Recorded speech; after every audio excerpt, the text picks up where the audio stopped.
let's move on to a little bit of the veil since we've got the gowns here. Now, this style here has quite a bit of just, it has detail just in the actual fabric itself, but the actual gown itself is actually quite simple. This is the canvas, like anything goes. Anything goes. You can use veils that are very simple, which is like what this is called right here is a cut edge veil. There's no edge on it. Stay. And so it just blends right into the gown. Okay, now some girls say, well, this looks unfinished. Well, yes, that's kind of that's what it is. You could also do something along the lines of smallest edge that we can put on is a finished edge. So as you can see, it's very tiny. People call this the pencil edge, finished edge, serged edge.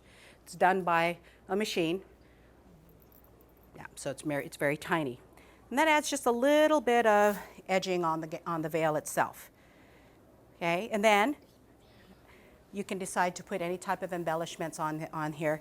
You really want to try the veil on with the gown because, this is okay because again, it's blank canvas. Maybe you don't want this much sparkle next to Miss Lazaro here because we got a booty load already. Then you can't really see it. So to me, my mantra is if you don't need it, don't buy it. Sorry, guys. Any vendors that are here, sorry.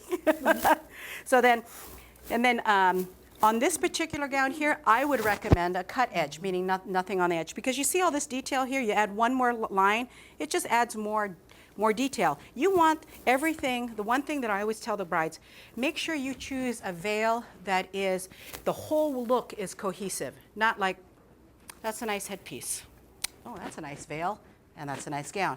What you want people to say is like, this whole package looks good. Everything looks nice together. So those are things that you need to think about.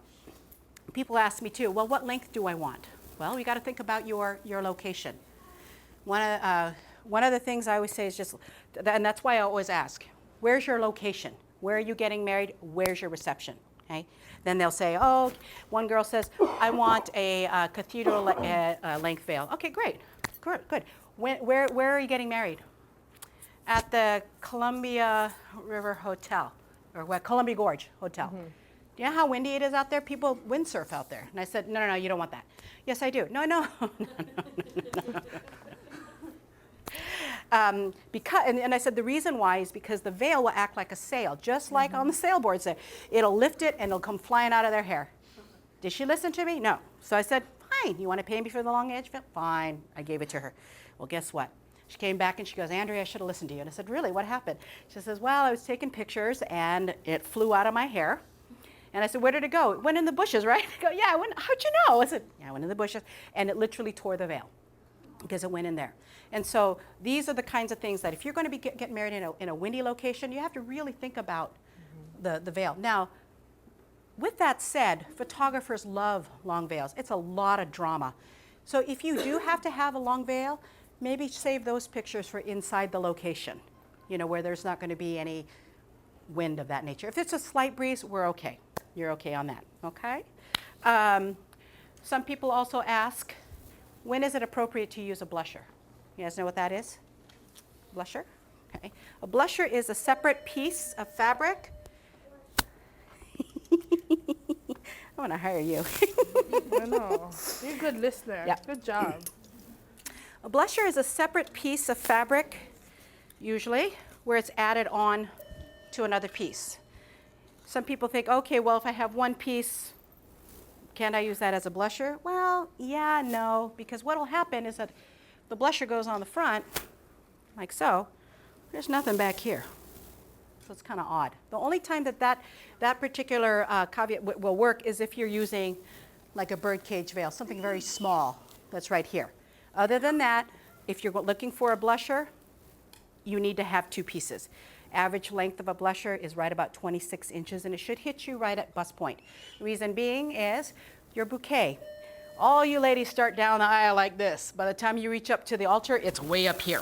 And so we try to make it so that it doesn't interfere with things. Now, and there is no set rules. We live in the Northwest where you can do anything. People wear Crocs to weddings, They don't dress up to the symphonies. So anything goes. It's all what you want for your whole ensemble. Now, for the blusher, there are 2 ways that you can get it. One, again, is the one that I told you that has the 2 separate layers like so. Okay? I get to use you. Kids, come here. Sorry. What is your name? Morgan. Okay, Morgan, come on over here. Okay, stand here. All right. You want a blusher, right? Of course you do. So when you have a blusher, veil usually comes in right here at this point here, and then it's pushed back. So, look at that. She's so cute. Like so. Now, when you have 2 layers of separate pieces of fabric, anytime you add a layer, you get a little bit more poof here, okay? Now, because we are a custom house here, if you wanted it less, you just need to let me know. Just let us know, because then we can adjust the width here so that it's thinner, and so you don't have as much bulk. The blusher then, it's pulled over like so. Are you blushing bride? Yeah. Okay. Now, Morgan, from where this is placed here, this is just about 2 inches too long. So I would recommend it to be cut right here. Okay. Now, then, here's the other question. So when do I lift it? 2 different ways. You can do it when whoever's going to walk you up the aisle. Who's walking up? Who's walking? My dad. Okay. So when and if you're wearing a blusher, he can't present the bride like so. Then we need a husband, somebody. No, it's okay. Andrea, I won't put you in it. So then that's one way. The other way, in which one of my girlfriends did in Boston, she wore her veil the entire time. Veiled the entire time. And the only time she lifted it was when she was, now you may kiss the bride. So that it was just a different look for her. That was something like that. Now, if you wanted a blusher, but you didn't want this bulk, but you kind of, you really want as flat as possible, you can achieve that by doing a circle veil. Reason why it's called a circle veil is because it's a circle. Okay? The other fact about this is that there's no break. There's no break in the veil. Okay? And see the profile? It's much smaller. It's not as high. Okay?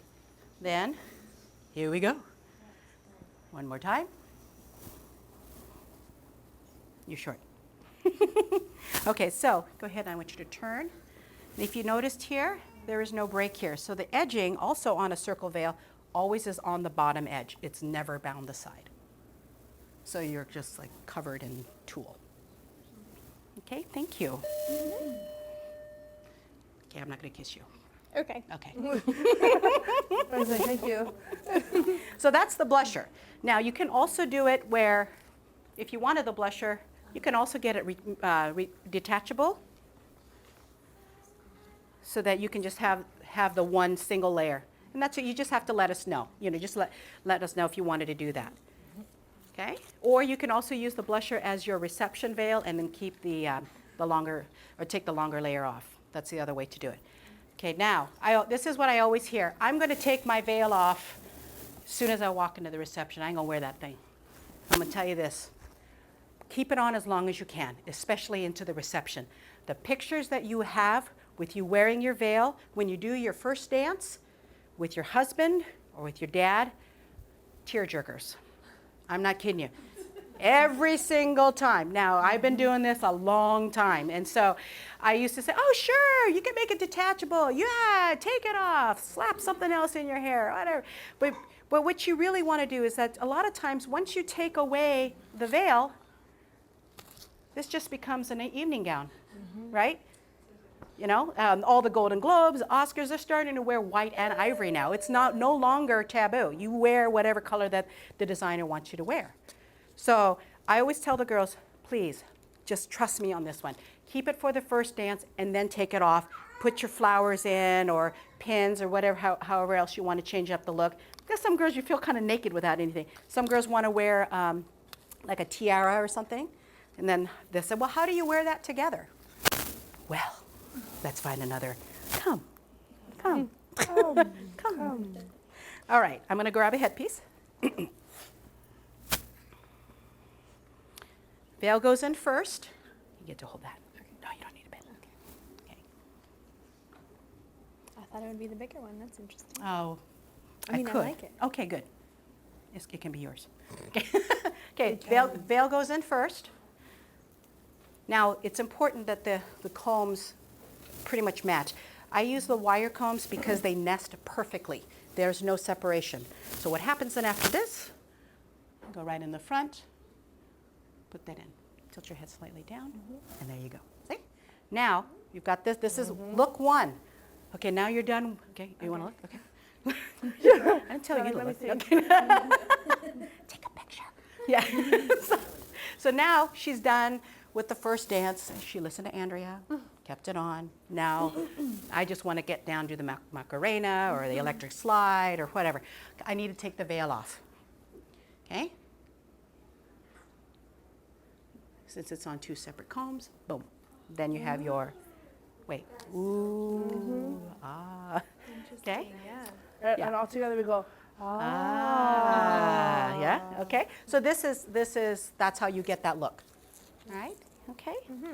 What is your name? Vanessa. Thanks, Vanessa. Oh, yeah. Thanks. Any questions? Man, you guys, I'm going to test you guys. You know know, that. I'm going to test you guys. Okay, all right. Then the other things, too, that you can do, I might also just touch on this besides the veil. I hope I touched everything. Did I get everything on the veil? Yeah. You think so? Okay.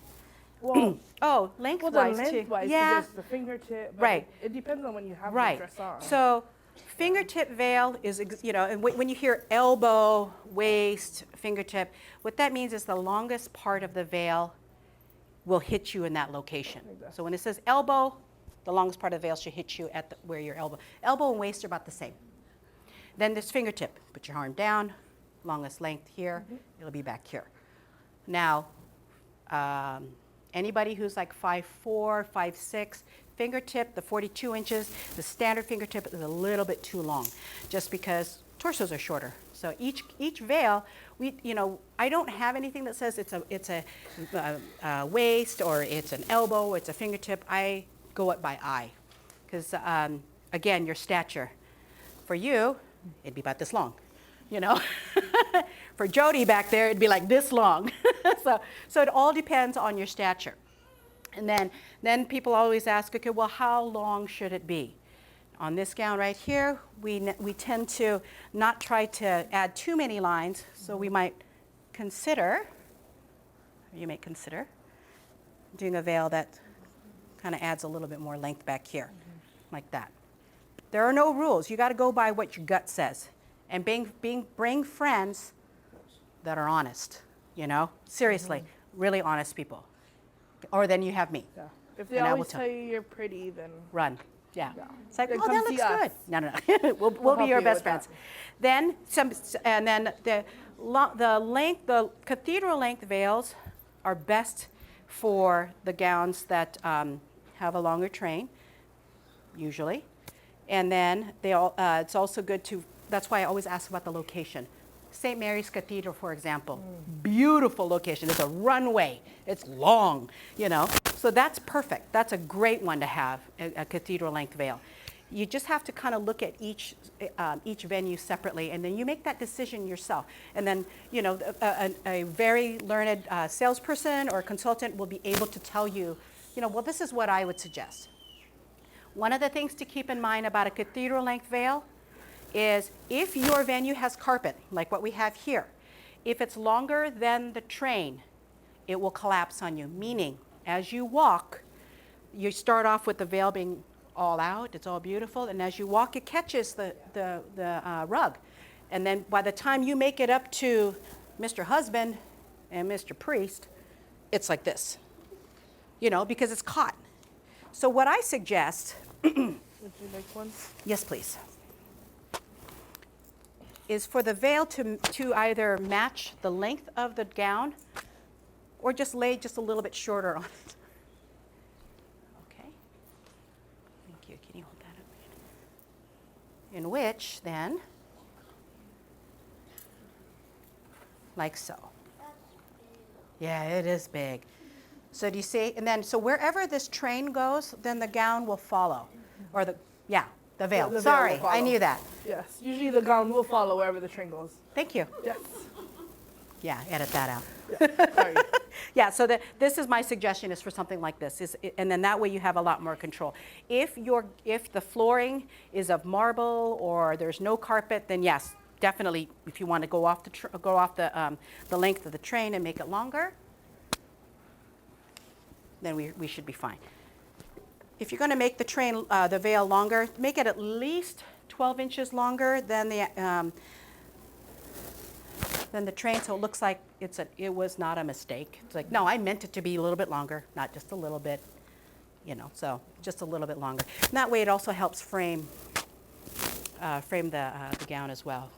There's also considerations too on how wide the veil is here. This is 108 inches or 72. It's pretty wide. So then that way if you wear it, it really completely encompasses you and also takes advantage of the width of the train.